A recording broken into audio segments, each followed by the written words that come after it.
So I'm here today to tell you how to not get fooled by a fancy looking title and how to actually know what are the job responsibilities and if the role actually is in line with that fanciness of the title. So if that is something that interests you, keep on watching. This video is powered by Keka.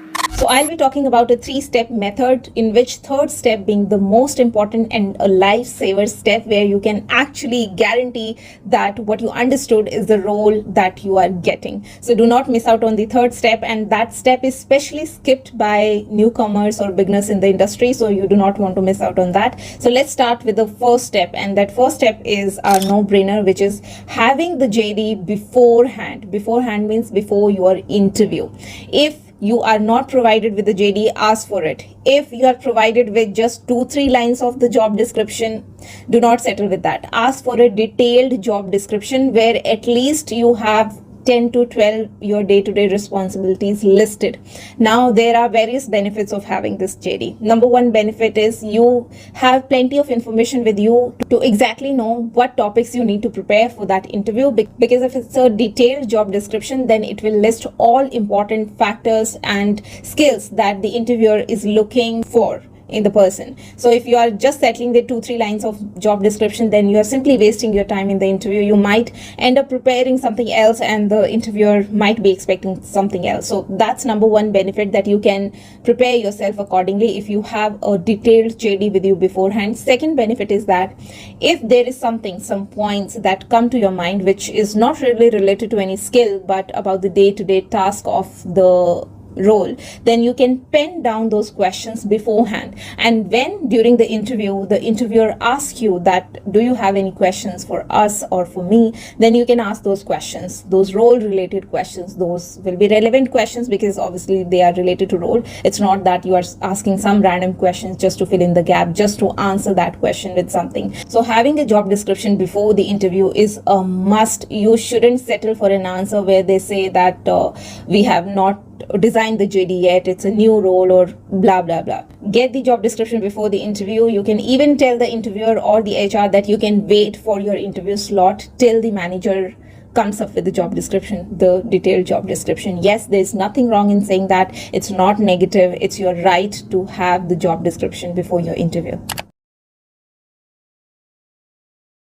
Now moving on to our step number 2, which is speak to someone who is already working on that role if feasible. Now it might not be feasible for everybody, but for whomsoever it's feasible, please do that. If you are somebody who's studying in the college or just passed out from the college, and if you happen to have a senior who is placed on a similar role, not necessarily in the same company but on a similar role, speak to them. Try to understand what the role is about. Now the benefit here is that this person can explain you about the role in a very understandable language, and not in a language which is very formal or business oriented like how it is written in the job description. So you will understand better, you will grasp better, and also this person will include some little things that he or she think is important to mention about the role, which might not occur to you very obviously by reading the JD. So that's another benefit, and that's a huge benefit. So if feasible, try to speak to someone who's working on a similar role, because that will open your perception towards the role and you can onboard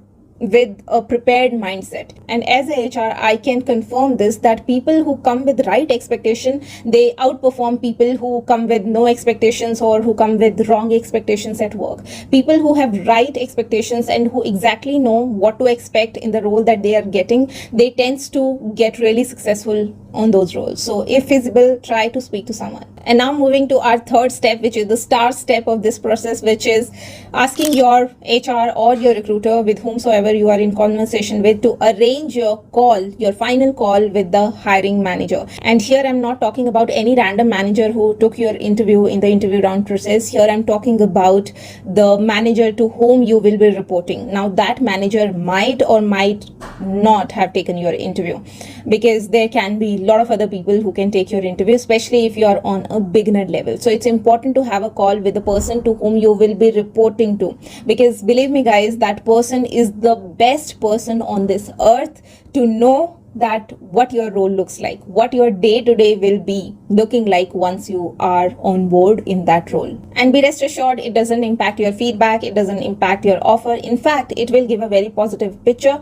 because they will see that how interested you are, how genuinely interested you are to know about the role, about the company. And you can always say that you're inquiring about all of this because you want to come prepared on the job. So it gives a very positive picture once you make this request. So now let's understand what exactly you have to discuss or talk on that call once you get on that call with the manager, with your reporting manager, because obviously you'll not hang up the call after 2 minutes after just asking what are your responsibilities and your managers just repeat the job description. That's not what we intend. So it's very important to understand what you talk and how you talk there. So let's understand what you need to speak. So here I'm suggesting few basic pointers. You can build your whole conversation, your whole empire around these pointers. So the number one thing is you have to ask what will be your key responsibility areas, that is also known as KRAs. And here, if you feel that your manager is kind of repeating the job description itself, those formal lines that are written there, then request the manager to detail down 3-4 activities that you will be doing once you are there, once you are onboarded, the real day-to-day 3-4 activities.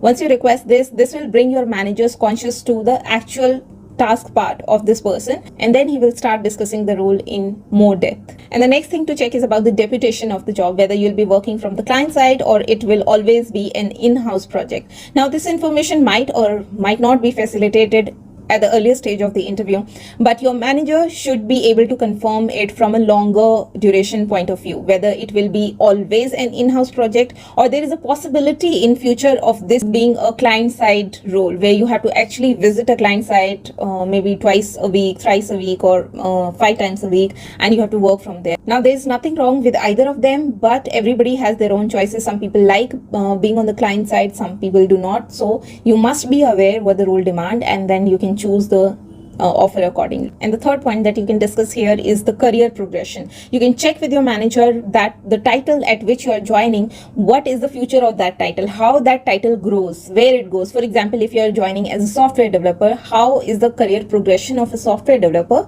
in that particular company? Is it senior software developer? Is it team lead? Is it something else? So you have to ask your manager all those pointers so that you have some clarity around your career progression in the company and you come prepared mentally. Now, another very important point that you can check here is that how the performance of this role will be evaluated. What are the key pointers that get evaluated? For example, if it is a software developer role, then how that role, efficacy of that person will be evaluated. Basis what?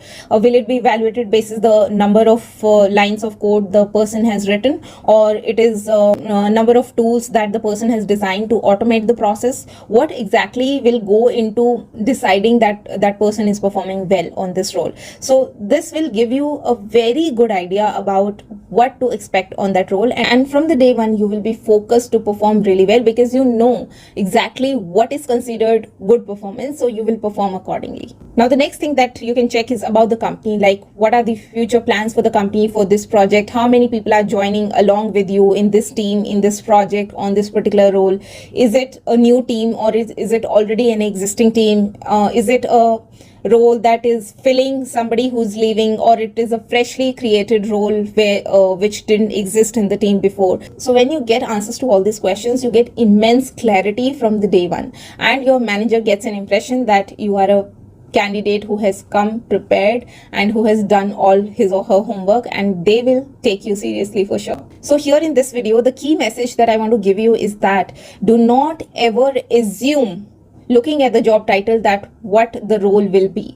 Job titles can be very deceiving, can be very different from what the actual role is. So always do your due diligence, always ask these questions, follow this 3-step method whenever in doubt, and make sure that you get clarity. So here I've given one example where 2 different job title leads to the same job eventually. So do not fall into that trap of choosing a fancy job title over a simpler looking job title. Choose as per the role, choose as per the company that you want to work in, or I should say the project matters the most. The project, the work that sounds good and that is in line with your interests, choose as per that more than the fancy job title. Here is a quick summary of all the points that we just discussed. I really hope you learned something new in this video and this information helps you somewhere in your career. So with that, I'm signing off. You keep on watching more content on the Corporate Diaries to be corporate ready, and I'll see you in my next video. Till then, stay safe and healthy. Take care. Bye.